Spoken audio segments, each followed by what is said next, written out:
പൃഥ്വിരാജ് സുകുമാരൻ ഒന്ന് വാ തുറന്നാൽ പുള്ളിയെ എയറിൽ കയറ്റാൻ പ്രേക്ഷകർ കാത്തിരുന്ന ഒരു കാലമുണ്ടായിരുന്നു. സുകുമാരന്റെ മകൻ, ജാടക്കാരൻ എന്നൊക്കെ വിളിച്ച് ആളുകൾ അദ്ദേഹത്തെ ആക്രമിച്ചിരുന്ന ഒരു കാലം. എന്നാൽ ആ അഭിപ്രായങ്ങളെയെല്ലാം കാറ്റിൽ പറത്തി A charismatic actor, an ambitious director, A risk taking producer, an expressive singer എന്നിങ്ങനെ മോളിവുഡിന്റെ ഓൾറൗണ്ടറായും അംബാസിഡറായും പൃഥ്വിരാജ് എന്ന ബ്രാൻഡ് ഇന്ന് ഒരുപാട് ഉയരങ്ങളിൽ വളർന്നു നിൽക്കുകയാണ്. റോഷാക്കിന് ശേഷം നിസാം ബഷീർ സംവിധാനം ചെയ്ത ഐ നോബഡി പ്രേക്ഷകർക്ക് മുൻപിൽ എത്തിക്കഴിഞ്ഞു. ആദ്യ പ്രതികരണങ്ങളിൽ നിന്ന് തന്നെ ചിത്രത്തിന്റെ നായകനും നിർമ്മാതാവുമായ പൃഥ്വിരാജിനെ മലയാള സിനിമയുടെ നെസസിറ്റി ആയാണ് കാണികൾ ഡിഫൈൻ ചെയ്യുന്നത്. രാജീവിന്റെ മനോനിലയും ഉള്ളിലൊളിഞ്ഞ സംഘർഷങ്ങളും മുഖഭാവങ്ങളിലൂടെയും ശബ്ദത്തിലെ വ്യത്യാസങ്ങളിലൂടെയും ആക്സന്റിലൂടെയും അദ്ദേഹത്തിന് ഫലിപ്പിക്കാൻ കഴിഞ്ഞിട്ടുണ്ട്. ആക്ഷൻ രംഗങ്ങളിലെ തീവ്രതയും വികാര പ്രകടനങ്ങളിലെ സൂക്ഷ്മതയും ഒരുപോലെ കൈകാര്യം ചെയ്യുന്ന പൃഥ്വിരാജിന്റെ പ്രകടനം സിനിമയെ പൂർണ്ണമായും എലിവേറ്റ് ചെയ്യുന്നു. 20 വർഷങ്ങൾക്ക് മുൻപ് 2006 തന്റെ 23-ാം വയസ്സിൽ അദ്ദേഹം പറഞ്ഞു, എന്റെ ഏറ്റവും വലിയ സ്വപ്നം മലയാള സിനിമയുടെ അംബാസഡർഷിപ്പാണ്. മറ്റു ഭാഷകളിലെല്ലാം മോളിവുഡിന് സ്വീകാര്യത ഉണ്ടാകണം. ഞാൻ കാരണം മലയാള സിനിമ 4 പേര് കൂടുതൽ അറിഞ്ഞാൽ അതാണ് എന്റെ ഏറ്റവും വലിയ നേട്ടം. ഈ സ്വപ്നം സാക്ഷാത്കരിക്കാൻ മലയാള സിനിമയുടെ പാൻ ഇന്ത്യൻ വിജയത്തിൽ നിർണായക സാന്നിധ്യമാവാൻ പൃഥ്വിരാജ് എന്ന കഠിനാധ്വാനി നടത്തിയ ശ്രമങ്ങൾ അത്രമാത്രം വലുതാണ്. രാവണ പ്രഭു എന്ന മാസ് ആക്ഷൻ മൂവിക്ക് ശേഷം രഞ്ജിത്ത് സംവിധാനം ചെയ്ത ചിത്രമായിരുന്നു പൃഥ്വിരാജ് അരങ്ങേറ്റം കുറിച്ച നന്ദനം. നായികാ പ്രാധാന്യമുള്ള ഈ ചിത്രത്തിന്റെ ഓഡിഷന് മല്ലിക സുകുമാരന്റെ മകനാണ് എന്ന് സ്വയം പരിചയപ്പെടുത്തിയാണ് പൃഥ്വിരാജ് സെറ്റിലെത്തുന്നത്. പൃഥ്വിരാജിനെ സംബന്ധിച്ചിടത്തോളം 2002 വിദേശത്ത് പഠിക്കുന്ന കാലത്ത് അവധിക്ക് നാട്ടിൽ വന്നപ്പോൾ തോന്നിയ ഒരു നേരമ്പോക്ക് മാത്രമായിരുന്നു സിനിമ അല്ലെങ്കിൽ അഭിനയം.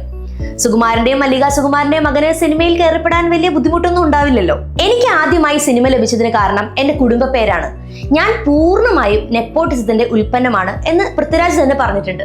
ആഗോള സിനിമകളെ കുറിച്ചും വിപണന സാധ്യതകളെ കുറിച്ചും പൃഥ്വിരാജിനുള്ള ക്ലാരിറ്റി ഇന്ന് അദ്ദേഹത്തെ മറ്റു ഫിലിം മേക്കേഴ്സിൽ നിന്ന് വ്യത്യസ്തനാക്കുന്നുണ്ടെങ്കിൽ അന്ന് പക്ഷെ അതല്ലായിരുന്നു സ്ഥിതി.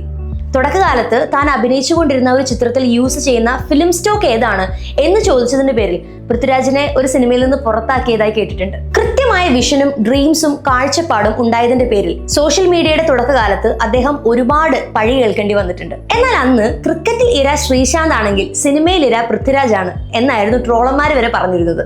പുതിയ എഴുത്തുകാരിലും ഡയറക്ടർമാരിലും എക്സ്പെരിമെന്റൽ ഫിലിം മേക്കേഴ്സിലും പൃഥ്വിരാജ് പണ്ട് മുതലേ പൊട്ടൻഷ്യൽ കണ്ടിരുന്നു. ഇവിടെ ചോക്ലേറ്റ് ഹീറോയായി കസറിയിരുന്നപ്പോൾ തമിഴിൽ കൊടൂര വില്ലൻ വേഷം ചെയ്യാൻ തയ്യാറായതും ചക്രത്തിൽ ലോറി ഡ്രൈവറായതും തലപ്പാവിൽ നക്സൽ നേതാവായി എത്തിയതും അത്തരം എക്സ്പെരിമെന്റുകളുടെ ഭാഗമായാണ്. 2006 ലാൽ ജോസ് ചിത്രം ക്ലാസ്മേറ്റ്സ് പൃഥ്വിരാജിന് കൊമേഴ്ഷ്യലി നല്ല വാല്യൂ നൽകി. എന്നാൽ അതേ വർഷം ഇറങ്ങിയ വാസ്തവം അദ്ദേഹത്തിന് മികച്ച നടനുള്ള കേരള സംസ്ഥാന ചലച്ചിത്ര പുരസ്കാരം വാങ്ങിക്കൊടുത്തു.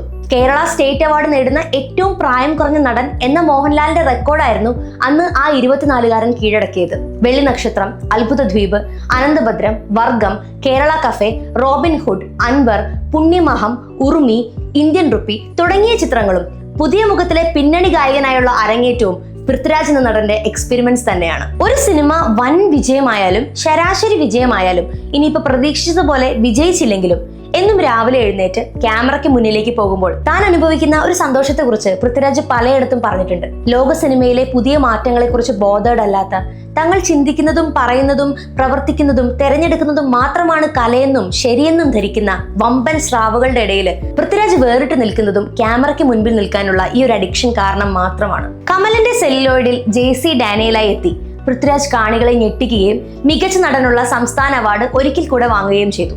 മുംബൈ പോലീസിൽ ആന്റണി മോസസായി നായക സങ്കല്പങ്ങളെ തിരുത്തി എഴുതി. മെമ്മറീസ്, അയാളും ഞാനും തമ്മിൽ, Sapthamashree Thaskara, 7th day, double barrel, Anarkali, ticket 43, എന്ന് നിന്റെ മൊയ്തീൻ, എസ്ര, രണം, കൂടെ എന്നീ സിനിമകളിലൂടെ ഫ്രഷായ ധാരാളം കഥാപാത്രങ്ങളെ അദ്ദേഹം മോളിവുഡിന് നൽകി. പൃഥ്വിരാജ് തന്നിലെ നടനെ തേച്ചു മിനുക്കി എടുക്കുന്നതിന് ഏതറ്റം വരെയും പോകുമെന്ന് സിനിമയ്ക്കകത്തും പുറത്തും രജിസ്റ്റർ ചെയ്യപ്പെട്ടു. ഒപ്പം പൃഥ്വിരാജിന്റെ സ്ക്രിപ്റ്റ് സെലക്ഷനെയും നിരൂപകർ വാനോളം പുകഴ്ത്തി. പൃഥ്വിരാജ് ഇന്ന് ഒരു നടൻ മാത്രമല്ല, രാജ്യത്തിനുമപ്പുറം ലോകം ശ്രദ്ധിക്കുന്ന ചലച്ചിത്ര സംവിധായകനും നിർമ്മാതാവുമാണ്.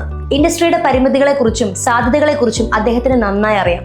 കാന്താര എന്ന കന്നഡ സിനിമയുടെ പ്രിവ്യൂ കണ്ട പൃഥ്വിരാജ് അതിന്റെ പൊട്ടൻഷ്യൽ മനസ്സിലാക്കി തന്റെ പ്രൊഡക്ഷൻ കമ്പനി വഴി ആ ചിത്രത്തെ കേരളത്തിലെത്തിച്ചു. അദ്ദേഹത്തിന്റെ ഗ്ലോബൽ വിഷൻ, ലൂസിഫർ, എമ്പുരാൻ എന്നീ ചിത്രങ്ങളെ ഏത് ദേശത്തുള്ളവർക്കും റിലേറ്റ് ചെയ്യാവുന്ന യൂണിവേഴ്സൽ അപ്രോച്ചുള്ള സിനിമകളാക്കി മാറ്റി.